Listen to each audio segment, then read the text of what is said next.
ஒன்று சொல்கிறேன், டெடிகேஷனை பற்றி, அர்ப்பணிப்பை பற்றி. இது சிங்கப்பூரில் நடந்த விஷயம். சிங்கப்பூரை உதாரணமாக சொல்கிறதுக்கு நிறைய விஷயங்கள் இருக்கு.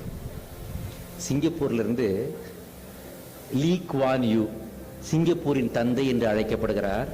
அவர் மார்கரெட் தாட்சருக்கு, பிரிட்டிஷுடைய பிரதம மந்திரிக்கு ஒரு கம்ப்யூட்டர் ஆரம்ப காலகட்டத்தில் ஒரு இமெயில் ஒன்று அனுப்புகிறார். அந்த இமெயிலில் லீ குவான் யூ என்ன கேட்குறாருன்னா, என் நாடு இப்பொழுதுதான் வளர்ந்து வருகிறது, நாங்கள் மலேசியாவிலிருந்து துண்டிக்கப்பட்டு விட்டோம், எங்களுக்கு சுதந்திரம் இப்பொழுதுதான் கிடைத்திருக்கிறது, சுதந்திரம் என்ற பெயரில் நாங்கள் அனாதையாக்கப்பட்டு விட்டோம், ஆகவே இந்த சிங்கப்பூரின் வளர்ச்சிக்கு எனக்கு இந்த உதவியெல்லாம் வேண்டும் அப்படின்னு ஒரு இமெயில் அனுப்புகிறாரு. அந்த இமெயிலை அந்த பிரிட்டிஷ் கவர்மெண்ட் மார்கரெட் தாட்சர் படிச்சுட்டு அவங்களுக்கு அந்த உதவியை செய்வதாக வாக்களித்து விட்டு எக்ஸ்ட்ராவா ஒன்று டைப் பண்றாங்க. நன்றாக கவனிக்க வேண்டும். எக்ஸ்ட்ராவா ஒன்று டைப் பண்றாங்க. என்னன்னாக்க, there is a fault in your computer, it shows. இவ்வளவு தூரம் நான் கஷ்டப்பட்டு கரடியா கத்திக்கிட்டு இருக்கேன், அந்த பொண்ணு செல்போன் பேசிக்கிட்டே இருக்கு அப்பையிலிருந்து. கொஞ்சம் உங்களுக்காகத்தான் பேசுறேன், எனக்கா நீங்க கேளுங்க.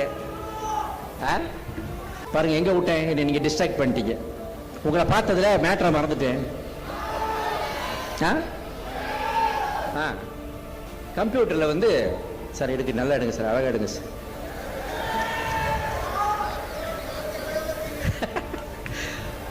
அதுல வந்து ஒரு டைப் பண்றாங்க. Sir, our government is ready to help you, but there is a mistake, error in your computer which shows the time as 3 AM. நீங்க மத்தியானம் 3 மணிக்கு அனுப்பிச்சிருக்கீங்க போல இருக்கு, ஆனா உங்க கம்ப்யூட்டர்ல அதிகாலை 3 மணின்னு டைப் ஆயிருக்கு, அதனால உங்க கம்ப்யூட்டர்ல ஏதோ மிஸ்டேக் இருக்குன்னு சொல்றாங்க. அதற்கு லீ குவான் யூ அளித்த பதில், இல்லை, என் கம்ப்யூட்டர் சரியாகத்தான் இருந்தது, நான் அந்த லெட்டரை பிரிட்டிஷ் பிரதம மந்திரிக்கு எழுதும் பொழுது அதிகாலை 3 மணி என்று கூறுகிறார். அப்ப இரவு பகலாக ஒரு தலைவன், அதான் தலைவனின் பண்பு அப்படின்றத பத்தி தான் இப்ப நான் பேசுறேன். இரவு பகலாக தன்னுடைய கண்ட்ரியை பத்தியே நினைச்சுக்கிட்டு இருக்க ஒரு தலைவன் தான் இப்படிப்பட்ட விஷயத்தை செய்ய முடியும் அப்படின்றது தான் ஒரு தலைவரின் பண்பு.